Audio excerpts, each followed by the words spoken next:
자, 오늘 우리 창세기 3장 16절부터 21절 말씀을 가지고 가죽옷을 입으라 하는 제목으로 말씀을 전하고자 합니다. PPT를 띄워주시면 좋습니다.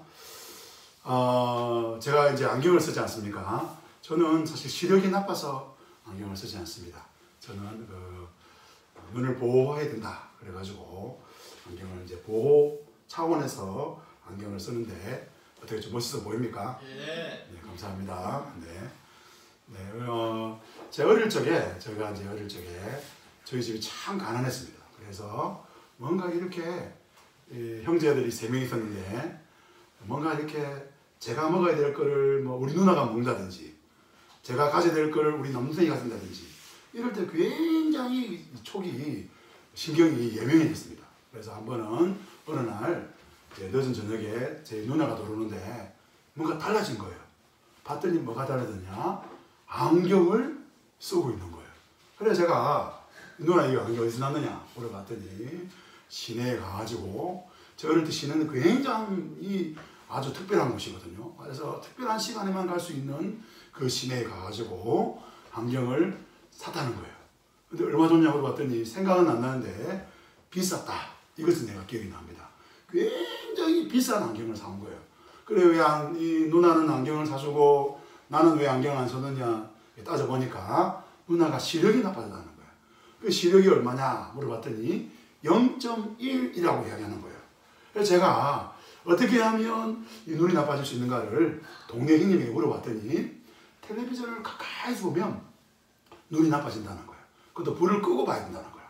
그래서 제가 텔레비전을 가까이 봤습니다. 불을 끄고. 심지어 동네 형님 하는 이야기가 그 텔레비가 잘 안 오는 그런 채널, 요즘에는 그런 채널만 놓으면 이 파란색으로 바뀌지만 옛날에는 지지직 소리가 났거든요.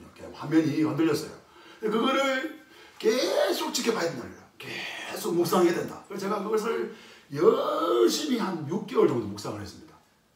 부모님이 안 계실 때마다 묵상하고 불 꺼놓고 텔레비 보고 했습니다. 그리고 초등학교 5학년이 돼가지고 시력 검사를 하러 갔는데 시력 검사를 하는데 한쪽 눈을 딱 가리고 이렇게 하지 않습니까? 딱 하는데 이게 뭐 이렇게 보입니까? 뭐고 5, 4, 3, 뭐 2, 1 쭉쭉 내려가는데 2.5, 2.0을 넘었었어. 밑에가 다 보이는 거예요. 다 밑에 출판사도 보이는 거예요. 그래서 너는 2.5 내지 3.0이다. 오른쪽 2.5, 3.0. 그래가지고 제가 가만 누나한테 생각해 보니까 6개월 동안 묵상했는데 3.0이면 0.1이 되려면 어떻게 해야 되나? 인생은 고통이구나. 이런 생각을 제가 해보게 되었습니다. 이 아둘러라는 심리학자가 있습니다. 이 아둘러라는 이 심리학자는 어린 시절을 굉장히 어렵게 살았습니다. 그래서 어려운 시절을 보내면서 이 사람은 이런 생각을 했습니다. 사람 가운데는 열등감이 있구나. 비교하는 그런 마음이 있구나. 그런데 이 열등감과 이 비교의식이라는 이 에너지를 잘만 쓰면 사람들은 성장하겠구나. 그러니까 나는 사람들이 가지고 있는 이 열등감과 이 비교의식, 특별히 나부터 시작해서 이런 것들을 잘 훈련해서 그래서 성장시켜야 되겠다. 이렇게 하는 그런 생각을 하고 그런 학문의 길을 갔던 사람인 것이죠. 그런데 성도 여러분 어떻습니까? 여러분 가운데도 저 가운데도 열등감이 있습니다. 또 비교의식이 있습니다. 그런데 이게 성장의 에너지, 성장의 도구가 되면 참 좋은데 죄 아래에 있는 인생은 어떻게 합니까? 그것이 성장의 자리로 가는 게 아니라 퇴보의 자리로 가기도 하고 더 큰 열등감으로 더 큰 비교의식으로 나를 파괴하기도 하는 것을 보게 되는 것이죠. 인생은 어떻습니까? 인생은 죽음과 같습니다. 인생은 스스로 죽음의 자리에 머무는 것 같은 성장하고 성공하고 싶고 또 성숙해지기를 원하지만 그렇게 머물러 있는 그것이 바로 인생인 것을 보게 됩니다. 오늘 성경은 우리에게 두 가지를 이야기하죠. 하나는 성경에서 말하는 죽음이 뭔가, 또 다른 하나는 죽음의 길을 피할 수 있는 방법은 무엇인가 하는 것입니다. 오늘 성경에서 말하고 있는 죽음 3가지가 있는데 첫 번째는 삶 자체가 모순이고 고통이고 죽음이라는 것입니다. 두 번째는 사람은 그렇게 살다가 때가 되면 육체가 죽는다는 것이죠. 마지막 세 번째는 하나님과의 분리 자체가 죽음이라는 것입니다. 첫 번째로 살펴볼 것은 삶 자체가 모순이고 고통이고 죽음이라는 것입니다. 제가 옛날에 대학에서 몇 년 전에 학생들에게 코칭이라는 과목을 가르친 적이 있습니다. 아무래도 대학생이다 보니까 또 4학년이다 보니까 또 간호학과였습니다. 그러다 보니까 진로에 대한 그런 고민들이 많았어요. 그래서 저에게 이렇게 쉬는 시간마다 어떤 학생들이 찾아와서 교수님, 저는 이런 일을 하고 싶고 이런 진로에 꿈이 있고 이런 비전이 있는데 어떻게 해야 되겠습니까? 이런 이야기들을 제게 이렇게 질문하고 저와 의논하는 것을 제가 경험했습니다. 그런 것들을 경험하면서 제가 깨달았던 것은 나도 내 앞길을 모르겠는데 어떻게 나한테 와서 니네 앞길을 말하니? 이런 생각을 했지만 그래도 교수답게 제가 아주 젠틀하게 했던 적이 있습니다. 여러분, 제가 그 학생들하고 이야기를 나누면서 이런 거예요. 교수님, 제가 정말 행복한 일을 해보고 싶습니다. 또 어떤 친구는 좀 돈을 좀 많이 벌어보고 싶습니다. 그런데 이 돈을 또 어떤 친구는 이렇게 말해요. 돈도 많이 벌고 행복한 일을 해보고 싶습니다. 여러분, 돈도 많이 벌고 행복한 일을 해보고 싶습니까? 그렇지 않습니까? 근데 그런 일은 쉽지 않다는 거예요. 여러분, 살아있는 것이 행복이라고 말하지만 살아있는 것이 행복하다. 살아있는 그 자체가 행복하다. 돈 필요 없고 직장도 좀 안 좋아도 괜찮다. 살아있는 게 행복이지 라고 말하는 사람들이 많지 않다는 것이죠. 제가 아는 제 제자 중에 하나는 의사가 되고 싶었습니다. 그래서 정말 슈바이처 같은 의사, 그래서 정말 오지에 가가지고 선교하는 의사가 꿈이었습니다. 내가 하나님이 나를 의대에 보내주시면 내가 의대에 가서 내가 선교사로 내가 슈바이처 같은 그런 선교사로 살겠다. 내가 그곳에서 평생 살다가 그곳에서 오지에서 뼈를 묻겠다. 이렇게 결정하고 결단하는 그런 친구가 있었습니다. 그런데 그 친구는 성적이 좋지 못했습니다. 그래서 의대를 갈 수 없었습니다.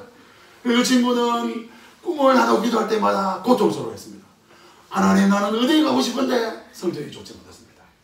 여러분, 어떤 사람은 해외여행을 정말 꿈꾸는 사람입니다. 매일 휴대폰을 내놓고 인터넷 지도를 뒤지면서 파리는 어떻고 로마는 어떻고 내가 이스탄불에 가야지 이렇게 합니다. 그런데 그 사람에게는 돈이 없습니다. 그럼 못 가는 것이죠. 어떤 사람은 돈이 엄청납니다. 그런데 해외여행을 갈 수가 없습니다. 왜 못 갈까요? 시간이 바빠. 시간이 없어서 못 가는 것입니다. 여러분, 살아보면 우리는 우리가 많은 것을 누리고 싶고 더 많은 것을 즐기고 싶지만 그렇지 못하는 우리를 보게 되는 것이죠. 제가 예수리교회 다니러 왔지 않습니까? 예수리교회 오니까 이제 예수리교회 교회를 건축해야 되고 이런저런 일들을 해야 됩니다. 그런데 예수리교회 제가 한 달 반, 거의 2달이 돼가면서 제가 느끼는 건 사람이 없다, 사람이. 돈이 있으면 많아, 사람이 있으면 좋겠다. 이런 생각을 하는 거예요. 제가 동기 중에 한 분이 있는데 그 교회는 사람이 제가 원하는 만큼 이상의 사람들이 있는 거예요.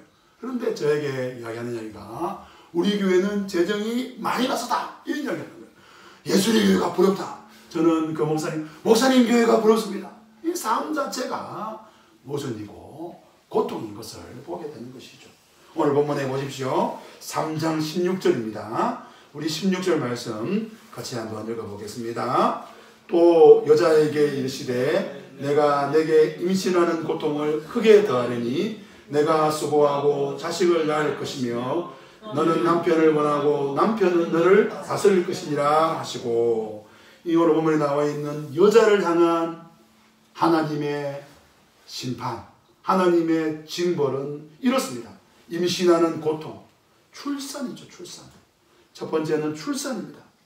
최근에 우리가 여자분들의 출산을 조금 더 고통스럽지 않게 하려고 수술이라는 것을 합니다. 수술을 하는데 수술도 굉장히 요즘 많이 좋아졌답니다. 제가 산부인과 의사 어떤 분을 만났는데 이제는 수술하고 그 다음날 이제 다닐 수 정도로, 옛날에는 수술하고 뭐 며칠 동안 누워있어야 되고 뭐 밥도 제대로 못 먹고 이랬는데, 그리고 요즘에는 아이를 낳는데 옛날에는 수술을 뭐 3번 배를 이렇게 가르거나 뭐 4번 가르거나 이러면 안 된다. 요새는 무한대다 이렇게 합니다. 혹시 네, 이렇게 무한하셨습니다. 그렇답니다. 근데 무한은 하지 않는다 이렇게 얘기하더라고요. 근데 그럼에도 불구하고 무통 막 주사를 맞고, 그럼에도 불구하고 여전히 여자분들의 그 출산하는 고통은 말로 할 수 없다는 거예요. 남자들이 모르는 것 중에 하나가 출산의 고통이라고 이야기하는 것입니다. 제가 아주 오래전에 아닌가 몇 년 전에 텔레비전에 보니까 예능 프로에서 어떤 이제 축구 선수가 아이를 낳는 이제 경험을 하게 하려고 이제 그렇게 이제 배를 이렇게 무거운 어떤 것을 배에다 이렇게 밴드를 이렇게 해가지고 메고 다니기도 하고, 또 이제 중간중간에 이렇게 자극을 줘서 전기 자극을 줘가지고 실제로 아픈 것 같은 그런 고통을 느끼게 하는. 그래서 그 남자분이 누워있는데 의사 선생님이, 간호사 선생님이 자 호흡하세요 하세요. 아 힘들어요 해야 들났습니다 뭐 이러면서 그렇게 하는데도 잘 모르는 것이, 참 그걸 며칠 하는데도 정말 힘들다, 그런 이야기를 하는 것을 보게 되었습니다. 여러분, 우리 인생의 여자분들에게 가장 큰 고통은 출산의 고통입니다. 두 번째 어떤 고통이 있습니까? 16절의 하반절에 보니까 내가 수고하여 뭘 낳을 것이며 자식을 낳을 것이다. 이 말은 자녀를 낳는 것으로 끝나는 것이 아니라 그 자녀를 양육하는 고통이 있다는 것입니다. 사실 그 어머니의 지고지순의 사랑이 있었기에 저는 제가 존재할 수 있다고 생각합니다. 인류가 이렇게 하나님이 세상을 만드시고 인류를 창조하신 이후에 인류가 이렇게 끝없이 자녀를 낳고 또 그 자녀가 어른이 되어가는 그 모든 과정 속에서 하나님이 어머니에게 사랑이라는 것을 허락하셨기 때문에 그 모든 것이 가능하지 않았는가, 그런 생각을 하게 되는 것입니다. 그래서 어머니가 있기 때문에 저와 여러분이 있는 것이죠. 어머니가 좀 부족한 분들 있습니까? 저는 그런 친구들을 만난 적이 있습니다. 우리 어머니가 아니었으면 좋겠다라고 말하는 친구들을 만나기도 합니다. 그럼에도 불구하고 어머니가 있기 때문에 자녀가 있게 되는 것이죠. 그런데 어머니에게는 자녀는 고통인 것입니다. 자녀를 낳고 기르는 것은 고통인 것입니다. 왜 아이들이 이렇게 어머니 말을 잘 안 듣는지 잘 모르겠습니다. 어릴 적에 걸어다녀 그러라 그러면 뛰어다닙니다. 추운 날 옷 좀 두껍게 입어라 그러면 뭐가 춥냐고 하면서 이렇게 반팔로 뛰어다니는 것을 보게 되는 것이죠. 그러다가 어디니까 감기에 걸리는 것이죠. 공부 좀 하라 그러면 어떡합니까? 내가 공부하는 기계냐고, 나도 인간이라고, 그러면 너 인생 망칠지도 모른다 그러면 하는 이야기 보니까 내 인생은 내 것이라고, 어머니 그만 가서 해라고 그렇게 말하는 것을 보게 되는 것입니다. 어머니는 아이를 사랑하는데 아이는 어릴 때 어떡합니까? 철이 들기 전에는 그 어머니의 사랑을 제대로 이해하지 못하니까 어머니가 사랑으로 자녀를 양육하는데도 불구하고 그것은 고통이라는 것이죠. 또한 여자에게는 어떤 고통이 있습니까? 우리 지난 몇 주 전에 살펴봤지만 그 남편을 원하나 남편이 너를 다스린다는 것입니다. 남편을 원한다는 것은 뭡니까? 남편이 내 말대로 했으면 좋겠다는 것입니다. 남편이 내 말대로 좀 들어주면 좋겠다는 겁니다. 저도 결혼을 하고 이렇게 한 20년 살아보니까 이제 겨우 제 아내 말이 들리는 것을 제가 경험하고 있습니다. 그래서 어떤 선생님은 그렇게 말합니다. 남편이 아내 말이 들린다. 그때는 천국 문 앞에 왔다. 그렇게 여기면 된다는 것입니다. 그러니까 아내가 남편이 내 말을 잘 듣는 그런 남편이기를 소망하면 언제쯤 되면 되느냐? 죽기 직전이 되면 드디어 당신의 말이 들리는 것 같아. 이렇게 된다는 것입니다. 그러니까 이게 원래는 서로 돕는 배필로 사랑하며 살아야 되는데 죄가 들어오니까 어떤 관계가 됩니까? 서로 지배하려고 하고 서로 자기가 원하는 쪽으로 당기려고 하는 고통이 있다는 것입니다. 그래서 우리 여자분들, 우리 부모님들에게 주신 최고의 봉사가 있습니다. 우리 부모님들만 보시기 바랍니다. 저를 한번 보십시오. 최고의 봉사가 있습니다. 여러분, 이 시대에 하나님이 우리에게 보내준 최고의 봉사가 있습니다. 우리 강집사님 누구겠습니까? 하나님이 내게 주신 최고의 봉사, 주용석 집사입니다. 여러분, 우리 하나님 우리에게 준 최고의 봉사가 뭡니까? 우리 자녀들이 것입니다. 하나님은 우리 자녀들을 통해서, 말 안 듣는 그 남편을 통해서, 말 안 듣는 우리 자녀를 통해서 하나님은 어떻게 합니까? 우리로 하여금 하나님의 자리로 나아가게 만든다는 것입니다. 저는 정말로 완벽한 그런 여자 성도님을 만난 적이 있습니다. 이분은 제가 볼 때 부족함이 없어 보여요. 경제적으로도 부족함이 없고 남편은 얼마나 자상한지 모르겠어요. 정말 자상해요. 그 여자 집사님이 인정할 정도로 그렇게 살아가는데 이분은 교회 오면 펑펑 옵니다. 왜 오겠습니까? 자식이 내 마음대로 안 하는 거예요. 여러분, 하나님께서 우리 주신 최고의 봉사는 제가 볼 때는 아마도 말 안 듣는 남편, 내 속 뒤집으면 안 되는 자식이 아닌가 그런 생각을 해봅니다. 그러면 남편은 안전합니까? 남편들 우리 17절 우리 남자분들만 읽어보겠습니다. 아담에게 이르시되 내가 내 아내의 말을 듣고 내가 내게 먹지 말라 한 나무 열매를 먹었은즉 땅은 너로 말미암아 저주를 받고 너는 내 평생에 수고하여야 그 소산을 먹으리라. 예, 18절에 보면 땅은 내게 가시던 풀과 은기를 낼 것이라 내가 그것을 먹을 것은 밭의 채소인즉. 그러니까 밭의 채소를 먹어야 되는데 18절에 밭에서는 뭐가 나온다고요? 가시던 풀과 은근기가 나온다는 것입니다. 그러니까 남자도 세 가지 같아요. 첫째는 평생 수고해야 돼. 19절에 보니까 내가 흙으로 돌아갈 때까지 얼굴에 땀을 흘려야 먹을 것을 먹으리니. 그러니까 평생 수고해요. 두 번째는 그렇게 수고하는데 뭐가 나와요? 가시와 은근기가 나와요. 가시와 은근기를 먹을 수 있습니까? 먹을 수 없는 거예요. 그런데 언제까지 일해야 됩니까? 19절에 보니까 흙으로 돌아갈 때까지. 그러니까 죽을 때까지 일을 해야 되는 거예요. 남자에게 중요한 것은 일입니다. 우리 남자분들 중에서 최근에 이제 조기 은퇴를 많이 하지 않습니까? 근데 이 조기 은퇴를 하고 난 그런 조기 은퇴하신 남자분들의 삶을 추적해 본 이 결론이 뭐냐? 급격하게 건강이 나빠진다든지 또 삶이 어려워지는 분들, 그러니까 경제적인 문제와 상관없이 그렇게 힘들어하는, 관계가 힘들어진다든지 이런 논문들이 많이 나오고 있습니다. 왜 그런 줄 아십니까? 사실 이 남자는 일이 자기를 증명하는 것입니다. 남자는 그렇게 하나님 만들어놨어요. 그래서 일이 잘 되면, 그죠? 집사님 어떻습니까? 일이 잘 되면 내가 잘 된 거죠. 내가 잘한 것 같고 내가 성공한 것 같지 않습니까? 그래서 남자는 그렇게 만들었어요. 그런데 남자가 일이 잘 되게 됩니까? 가시가 나옵니까? 은근기가 나옵니까?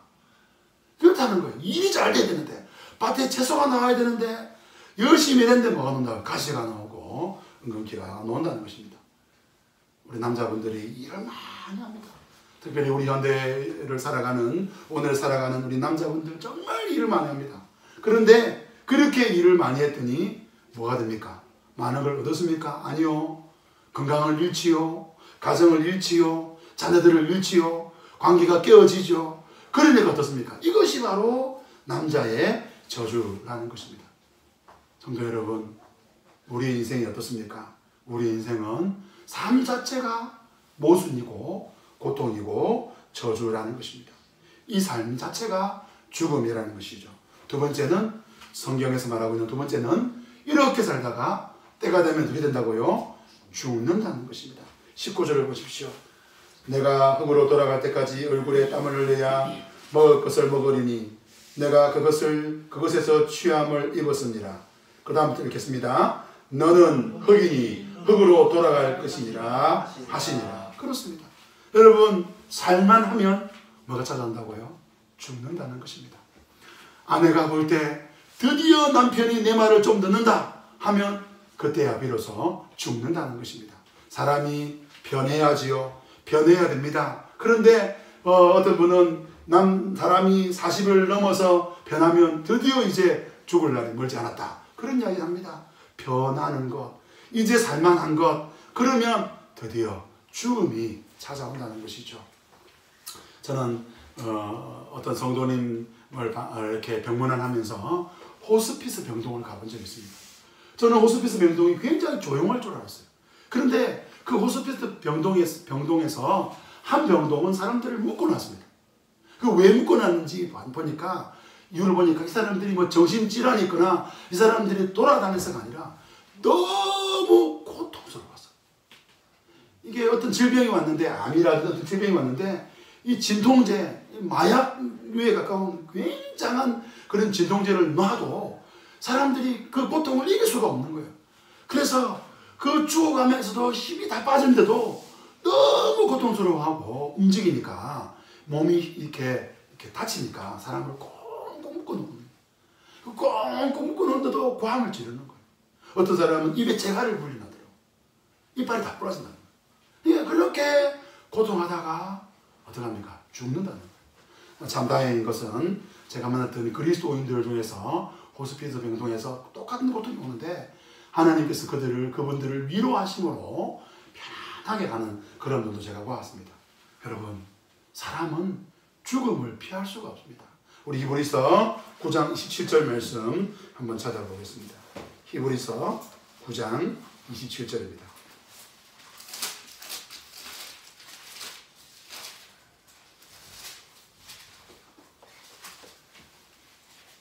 같이 한번 읽어보겠습니다. 한번 죽는 것은 사람에게 정하신 것이요 그 후에는 심판이 있으리니. 죽음을 피할 인생이 있습니까? 여러분, 오늘 성경은 우리에게 말합니다. 사람은 죽는다.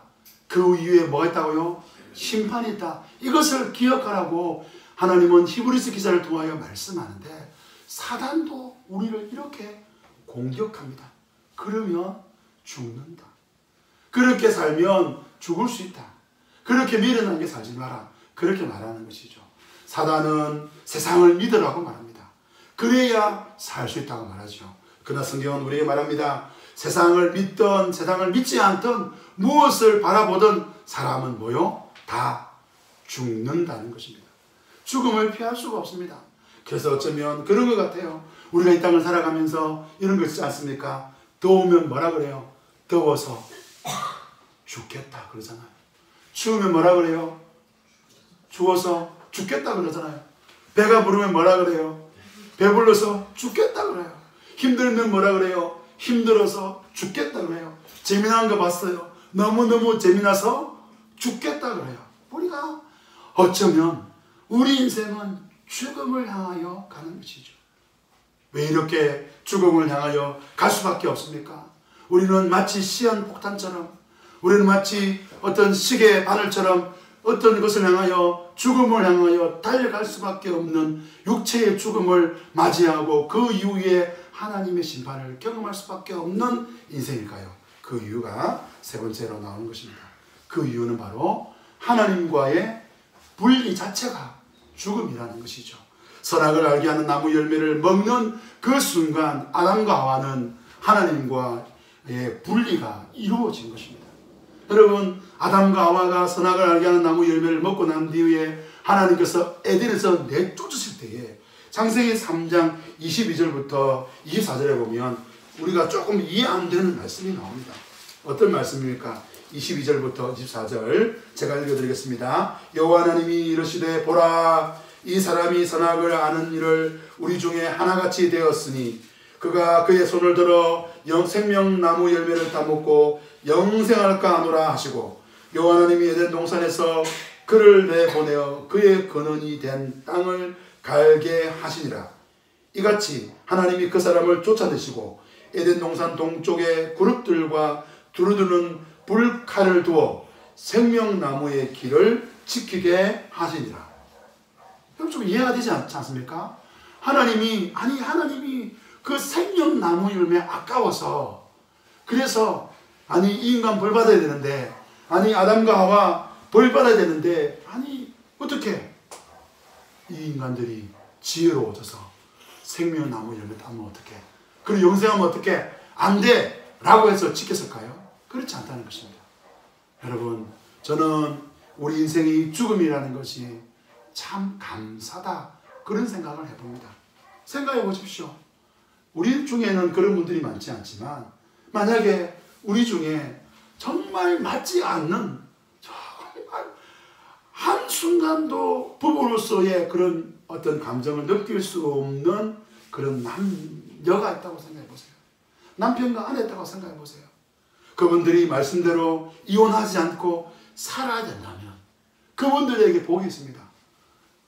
그분들이 제 나이쯤 되면 50년만 버티면 자동적으로 이별합니다.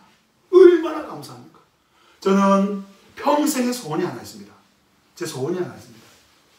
제 소원을 아십니까? 물론 제 소원은 남북 통일, 우리의 소원은 통일이지만 제 소원 중에 가장 큰 소원이 있습니다. 그것은 바로 다이어트입니다. 다이어트입니다. 좀 홀쭉해보는 게 제 소원입니다. 그렇다고 몸이 아파가지고 병에 걸려가지고 그런 거 말고 건강하면서 정말로 홀쭉해져 보고 싶습니다. 그런데요, 50년만 지나면 혹시 60년 될 수 있습니다. 혹시 70년 될 수 있습니다. 그러나 100년은 아닐 것 같아요. 제가 확신합니다. 100년 전으로 해서 저는 완벽한 몸매를 가질 것입니다. 주지사님, 그때 저를 보시길 바랍니다. 깜짝 놀랄 겁니다. 완벽한, 여러분, 죄인으로서 만약에 영원히 산다고 생각해 보세요. 제가 이런 몸으로 영원히 산다고 생각해 보세요.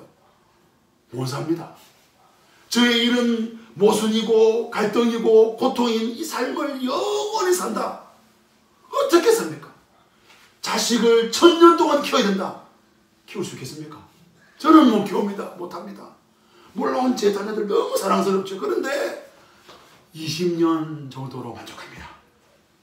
만약에 50년, 제가 아는 어떤 분은 자녀를 40년, 50년 동안 돌보는 분도 있습니다. 얼마나 힘들지 몰라요.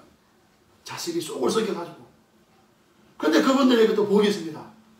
앞으로 한 40년만 참으시면 드디어 이제 그 자식과 이제 빠이빠이 하는 거예요. 그게 뭐예요? 죄 가진 인생으로 영생하는 것을 하나님이 막으신 거예요. 죄인으로 영생하는 것은 옳지 않는 거예요. 죄인으로 영생하는 것은 저주인 것입니다. 그래서 하나님은 죄인으로 영생할 수 없는 영생할 수 있는 그 길을 막으시고, 마지막으로 우리가 생각해 볼 수 있는 은혜의 길을 우리 가운데 허락하셨다는 것입니다. 그 은혜의 길이 뭡니까? 하나님의 방법이라는 것입니다. 그 첫 번째가 21절에 나옵니다. 21절 말씀 같이 한번 읽어보겠습니다. 여호와 하나님이 아담과 그의 아내를 위하여 가죽옷을 지어 입히시니라. 여러분, 이 가죽옷에 대해서 어떤 분들은 예수님을 대표한다, 피를 흘렸다, 이런 이야기 하는데, 저는 거기까지는 좀 나가고 싶지 않습니다. 저는 이 가죽옷을, 누가 가죽옷을 주셨는가에 주목하고 싶은 거예요. 가죽옷 자체가 아니라 누가 이 옷을 아담과 하와에게 주었느냐 하는 것입니다. 아담과 하와는 범죄한 후에 스스로 그들은 모아가 잎으로 치마를 하여 자기의 부끄러움을 가렸습니다. 그런데 하나님이 아담과 하와에게 가죽옷을 주셨습니다. 왜 주셨을까요? 추워서요? 나뭇잎 입었으니까 그거 떨어지니까 가리라고 주셨을까요? 그런저런 의미가 있겠지만 저는 신명기 12장 1절부터 7절 말씀을 통해서 하나님께서 이 주신 옷, 하나님의 방법에 대해서 다시 한번 생각해 보려고 합니다. 우리 신명기 말씀 한번 찾아보겠습니다. 신명기 12장 1절부터 7절입니다. 제가 읽어드리겠습니다. 내 조상 하나님 여호와께서 내게 주셔서 자기 하신 땅에서 너희가 평생에 지켜 행할 규례와 법도는 이러하니라. 하나님은 이스라엘 백성들에게 지켜야 할 규례와 법도를 말씀하십니다.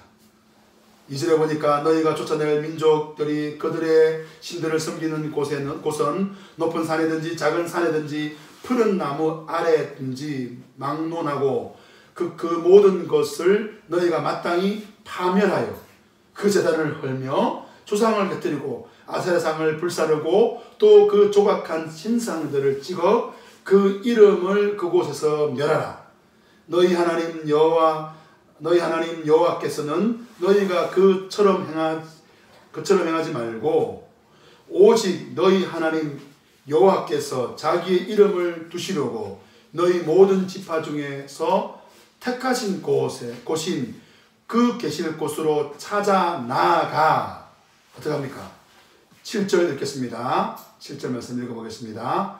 거기 곧 너희 하나님 여호와 앞에서 먹고 너희 하나님 여호와께서 너희 손으로 수고한 일에 복 주심으로 말미암아 너희와 너희 가족이 즐거워할지니라.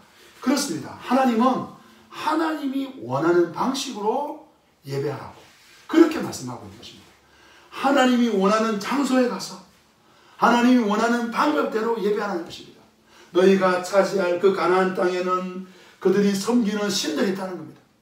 그 방식도 있다는 것입니다. 그 방식들을 어떻게 합니까? 그것을 다 없애버리라는 것입니다. 다 제해버리라는 것입니다. 그것을 다 파멸해버리라는 것입니다. 그리고 난 다음에 내가 너희에게 지정한 그곳에 가서 그 방식대로 나를 예배해라고 말씀하고 있는 것입니다. 하나님은 아담에게 지금 말하고 있는 것입니다. 아담아, 내가 너희에게 지금 새로운 방법을 주겠다고 말씀하고 있는 것입니다. 그 새로운 방법이 뭡니까? 창세기 3장 15절에 가보시기 바랍니다. 3장 15절입니다.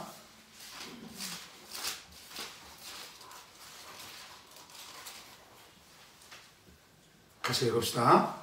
내가 너로 여자의 원수가 되게 하고 너 여자의 후손과 원수가 되게 하리니 여자의 후손은 내 머리를 상하게 할 것이요 너는 그의 발꿈치를 상하게 할 것이니라 하시고. 그렇습니다. 여자의 후손이 뱀의 후손, 그 머리를 부수는 뱀의 후손이 여자의 후손의 발꿈치를 상하게 하는 그 십자가, 예수 그리스도의 그 십자가, 여자의 후손 대신 그 바로 예수 그리스도 그분으로 말미암아 주어질 그 은혜의 길을 하나님은 제시하는 겁니다. 새로운 방법을 내가 주겠다. 아담아, 너 실패했지. 너 이제 끝이야. 라고 하시는 것이 아니라 하나님은 아담에게 죽음을 벗어날 수 있는 새로운 길을 허락하고 있는 것입니다. 우리 마태복음 1장 말씀을 보겠습니다. 마태복음 1장 1절입니다. 한번 읽어보겠습니다. 아브라함과 다윗 자손 예수 그리스도의 계보라. 그렇습니다. 여러분 1절에 다윗의 아브라함과 다윗의 자손이라고 말하는데 이것을 우리 창세기 3장 15절 말씀으로 이야기하면 아브라함과 다윗의 후손 예수 그리스도의 계보라 라고 말하고 있는 것이죠. 다시 창세기 3장으로 돌아가 보겠습니다. 성도 여러분, 우리가 말씀을 통하여 볼 수 있는 것이 뭡니까?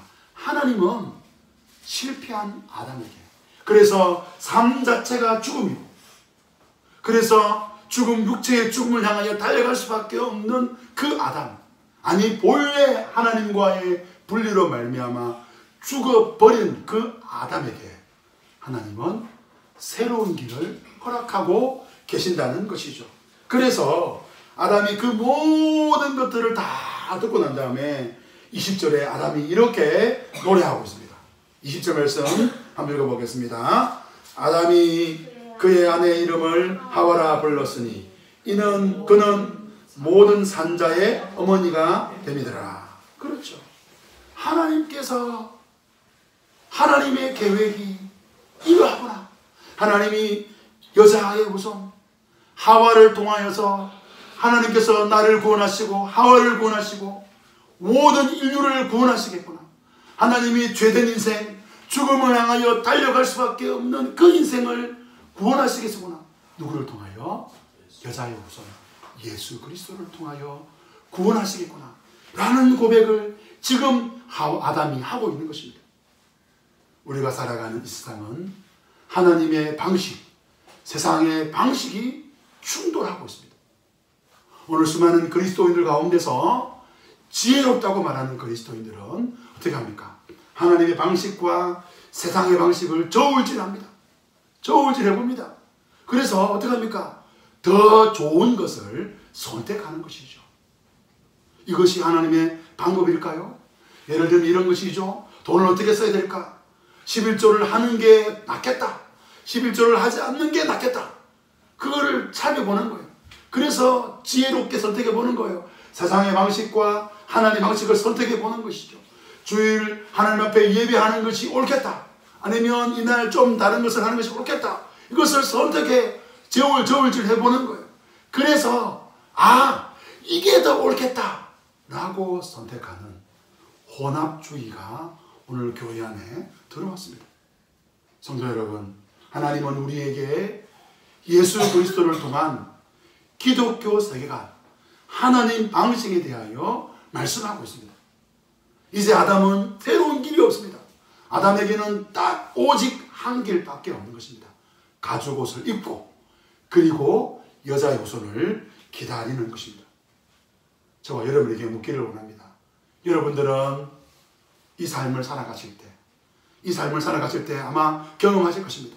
인생의 삶이 모순이고 고통이고 이 삶이 죽음과 같은 그런 고통이 내 삶 가운데 밀려오는 것을 경험하실 것입니다.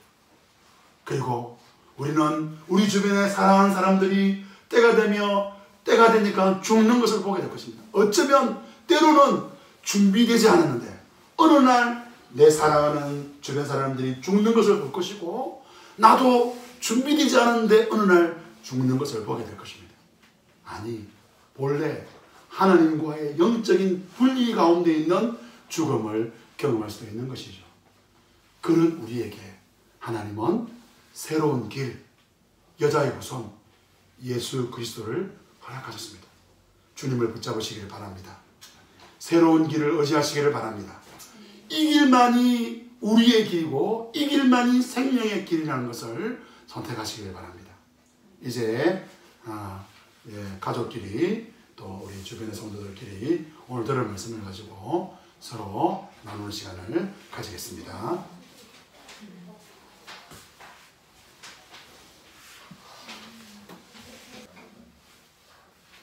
우리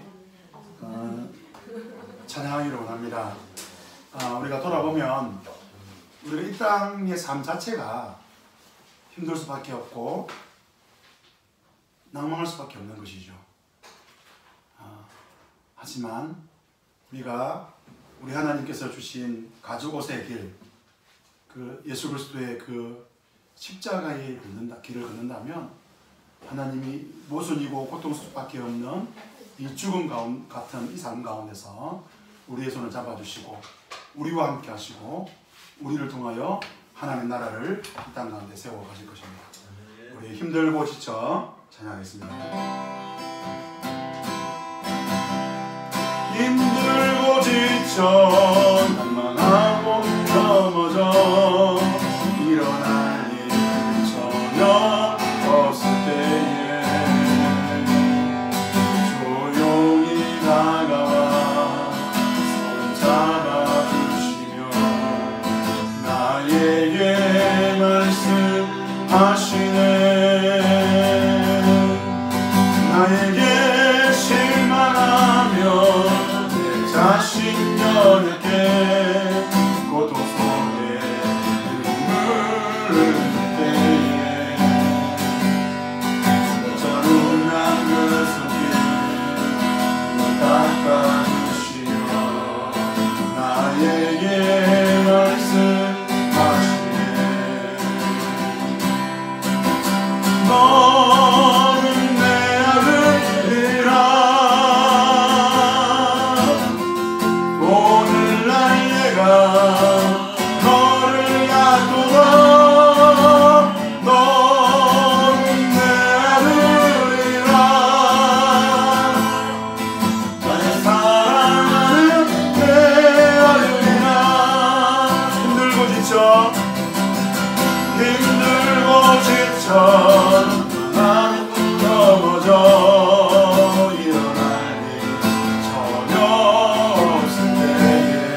다가와 조용히 다가와 손 잡아주시며 나에게 말씀하시네. 나에게 실망하여 나에게 실망하며 내 자신 연해 고통 속에 눈물 흘릴 때에 자국 난 그 손길 닦아주시며 나에게 말씀하시네. 너는 내 아들이야. 너는 내 아들이라. 오늘날 내가 너를 놔두다. 너는 내 아들이라. 너는 내 아들이라.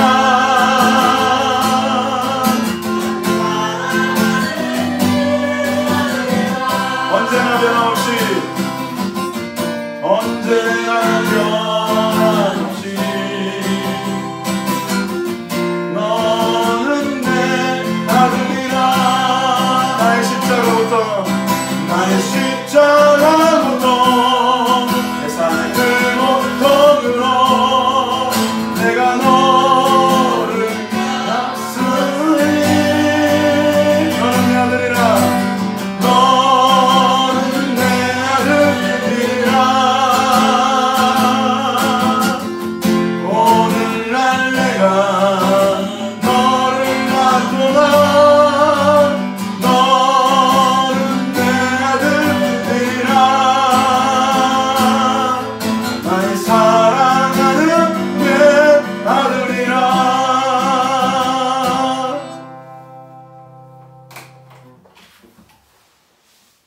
오늘 우리에게 주신 말씀을 한번 생각해 보기를 원합니다. 인생은 하나님께 나아갈 수 있는 최고의 교과서입니다. 우리는 이 인생의 시간들을 통해서 모순과 고통과 절망을 느끼게 될 것입니다. 그래서 이 최고의 이 교과서, 인생이라는 시간을 통해서 하나님께 나아가시길 바랍니다. 인생은 죄 중에 태어났다가 죄 가운데 살다가 죄 때문에 죽음의 자리로 갈 수밖에 없는 것이 인생인 것이죠. 우리 하나님의 방식을 믿읍시다. 가죽, 옷, 후손, 여자의 후손, 그분을 믿읍시다. 그분이 우리에게 제시하신 그 예수 그리스도의 그 길로 나아가는 저와 여러분 되시기를 주님의 이름으로 축원합니다. 우리 시간 한번 합심하여 한번 기도합시다. 하나님, 우리가 이 인생이라는 시간을 통해서 우리 하나님을 경험하고 하나님신 이 구원의 길, 이 기독교 세계관, 이 십자가의 길을 갈 수 있는 우리가 될 수 있도록, 우리 주님만 의지하는 우리가 될 수 있도록 주님 은혜를 베풀어 주십시오. 합심하여 기도하겠습니다. 기도하겠습니다. 하나님, 우리 아버지 감사합니다. 하나님,